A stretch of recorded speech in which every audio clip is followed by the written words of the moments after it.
Mpenzi mtazamaji, karibu kwenye chaneli yetu ya Ane Media.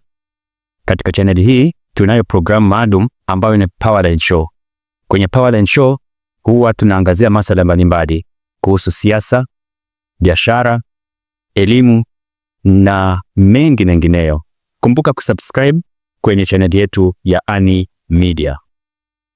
Kwenye studio letu leo tunaye mheshimiwa ambaye anataka kuwa MCA Kimilili Ward. Karibu sana Mheshimiwa Nixon. Asante sana Bwana Ekolo. Asante sana. Kwa majina najulikana kama Nixon Wafula Masibo, incoming MCA 2027 Kimilili Ward. Mimi ni mzaliwa hapa, mimi ni kijana wenu, nimezaliwa hapa Hamlati. Niko Kimilili Ward, Kimilili constituency. Nimelelewa hapa. Upande wa masomo yangu, kuanza masomo nimeanzia katika shule ya msingi ya Boko primary. I did well. Nika join Lumonya High School Kopale Oibuye. I also did well and pass. Nimefanikiwa na nikaingia kwenye college. Nimesomea mambo na ukulima na almost done this year. Na nimejituma kuingia ndani ya siasa kuwasaidia watu wangu wa Kimilili. Kwa sababu mimi mwenyewe maisha yangu ni ya chini Bwana Ekolo, na nimeona nikiingia hapo at least natoa watu wa chini niwasaidie pia waweze kusonga mbele. Labda nianze kwa kuuliza swali. Siasa, watu wengi sana wanasema kwamba siasa ni mchezo mchafu. Na sijui, licha ya kwamba wanasema hivyo siasa ni mchezo mchafu, wewe kwa nini umeamua kuingia katika huu mchezo ambao wengi wanajua ni mchezo mchafu? Nashukuru sana Bwana Ekolo kwa kunikaribisha, na wana Ane Media kwa kunikaribisha hapa asubuhi leo kwa ajili ya kuongea na watu wangu wa Kimilili. Kulingana na swali lako Bwana Ekolo, yes, ni swali nzuri, nalipenda. Na kwa kusema kwamba siasa ni mchezo chafu, mimi nakataa, kwa sababu siasa inafikanga maana na kuwa mchezo chafu kulingana na wale viongozi wetu ambao umechukua. Kuna kiongozi yule ambaye anaingia kwa siasa kwa kujinufaisha yeye mwenyewe, lakini kuna yule mwenye anaingia kwa siasa kufanya majukumu ya wale watu ambao wameenda ku represent, unanipata? So mimi siwezi sema ni siasa ni mchezo chafu. Ni venye nyinyi mtajipanga, watu wa Kimilili Ward mjipange vizuri na mweke ule kiongozi ambaye anaenda kuwasaidia, msiweke yule mtu ambaye anaenda kujisaidia yeye mwenyewe na kusaidia watu wake. Na kwa sasa hivi youth wengi hawana kazi, wapo tu, na wakiona mtu ameingia kwenye siasa wanaona huyu jamaa yuko na pesa. Kwa hivyo ukipita mahali wanakufuata, mheshimiwa, hebu niambie kwa leo au kwa sasa hivi, ukipata vijana ambao wanakuambia kwamba wasaidie aidha pesa ama wasaidie kupata kazi, ni kitu gani kwa sasa hivi unaweza kuwafanyia? Sio ahadi, mtu amekuja na unamsaidia wakati ule, kitu kama kipi?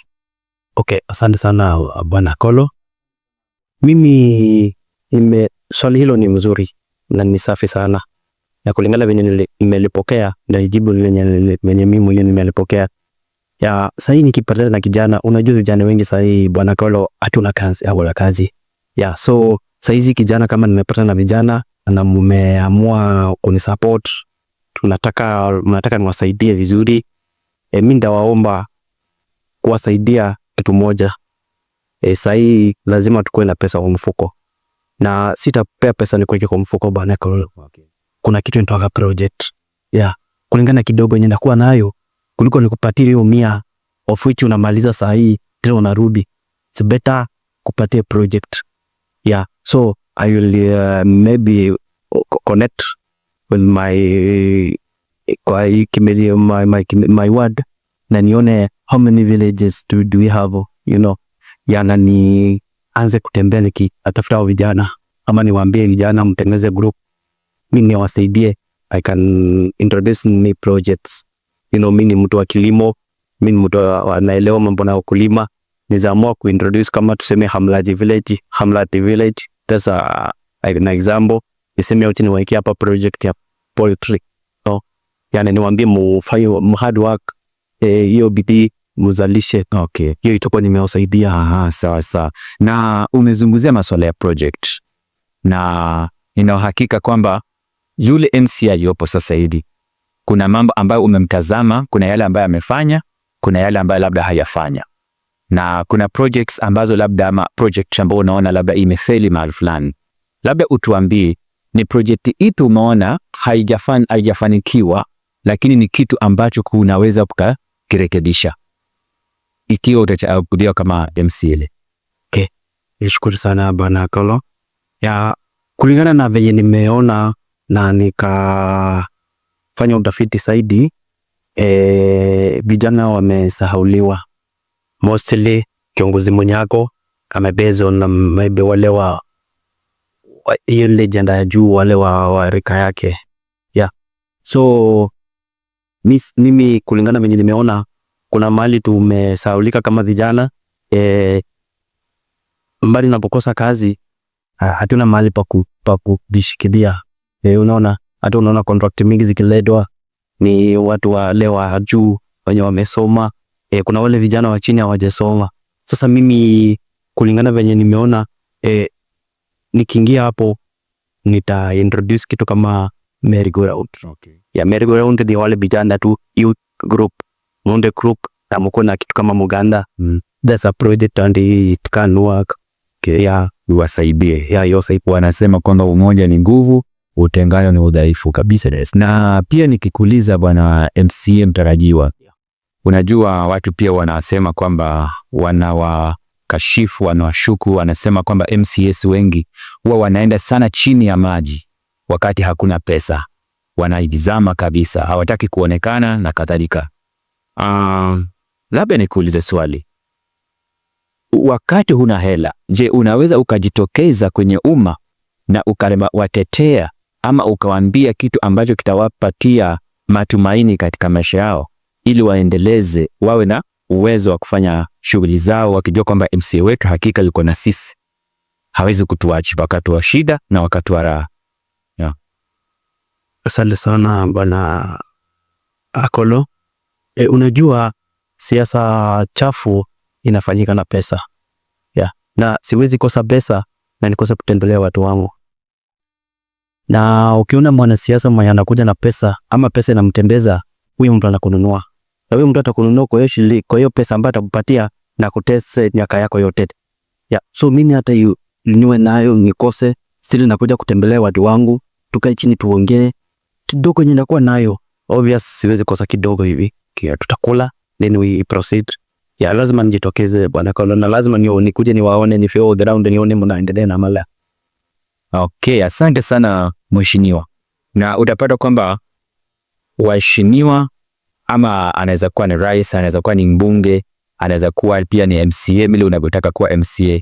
Huwa kuna ile manifesto ama muda fulani ambao unasema kwamba katika mkinichagua katika siku 100 nitakuwa nimetekeleza mambo fulani. Mwingine anasema katika miezi 3 nitakuwa nimejenga hiki na kile na kile. Labda wewe unaweza kusema kwamba ukiwa MCA ni kitu gani ambacho unaahidi utakifanya na kwa muda upi? Okay, shukuru.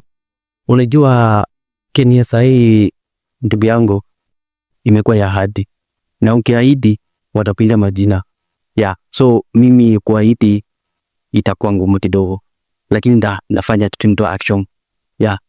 Kuna mambo tu nimepanga, nikisha hii hapo ndapigania watu wangu kimejili.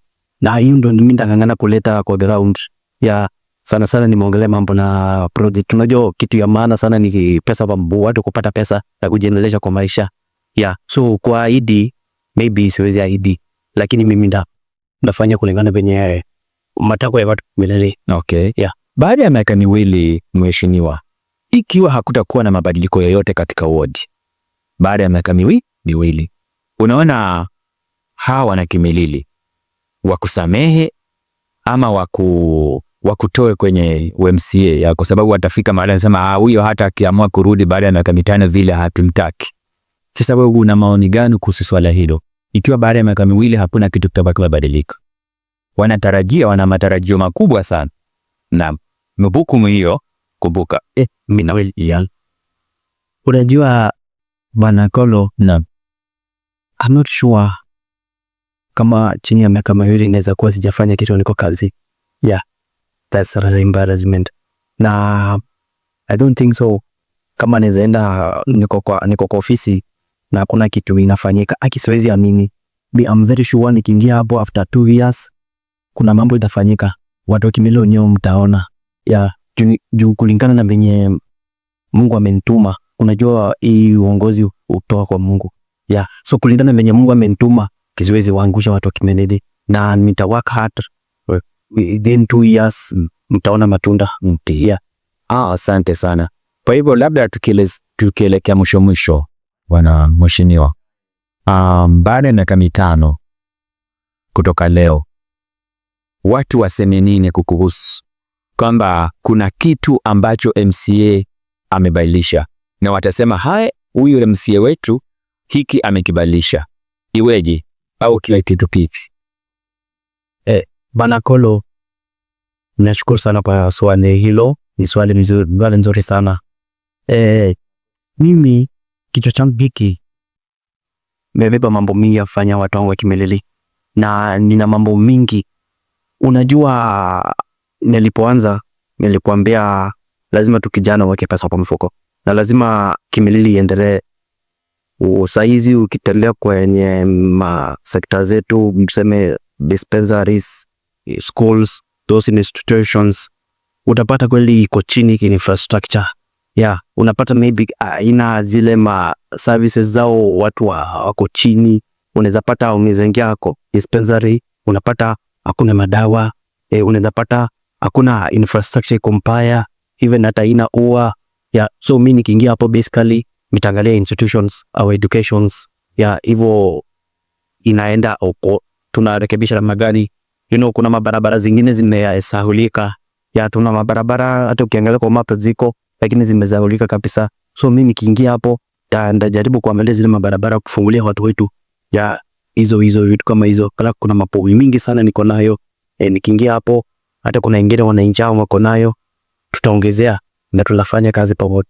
Yeah, niko na hiyo bidii peke yake. Okay.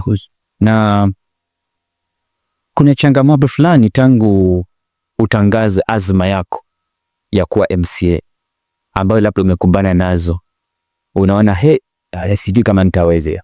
Unafika mahali unaona ni kama ukate kauli, useme nakata tamaa, naona siwezi tena.